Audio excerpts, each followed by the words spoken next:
Amblin Huguet, directrice marketing, commerciale et artistique du Casino Barrière Bordeaux. Mon quotidien, c'est d'encadrer l'équipe marketing et commerciale. On réalise le plan d'action marketing local qui vise à contribuer aux objectifs de l'entreprise, qui est de réaliser du produit évidemment et assurer de la fréquentation tout au long de l'année. Alors j'ai été diplômée en 2008. J'ai intégré les FAP parce que j'étais attirée par les métiers de la communication et surtout par l'idée de pouvoir intégrer rapidement une entreprise dès la première année. Le lien avec les FAP Bordeaux est assez fort me concernant puisque je suis issue de la deuxième promotion, donc on était une toute petite promo de 30 élèves et on se connaît encore tous beaucoup. Et puis il y a un lien aussi professionnel puisqu'aujourd'hui dans l'équipe j'ai 2 EFAPiennes. Je les ai choisies parce qu'elles ont beaucoup de compétences mais aussi j'avais la garantie qu'elles étaient opérationnelles très rapidement et je n'ai pas eu tort pour le coup puisqu'elles sont encore aujourd'hui ici.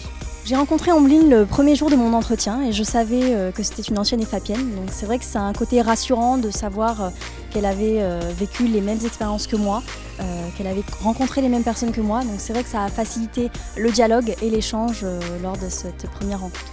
À l'EFAP, nous avons des cours de prise de parole en public, des cours de relations presse, ce qui nous permet d'être à l'aise quotidiennement dans notre stage. Je pense réellement que c'est une réelle valeur ajoutée de l'école, de passer presque plus de temps en fait, dans l'entreprise que dans l'école. Selon moi, les points forts, c'est le professionnalisme de l'école, que ce soit à travers les professeurs qui viennent rencontrer les étudiants, mais qui ont des vrais métiers dans la vie de communicants et qui nous apportent tout de suite une vision très concrète du métier.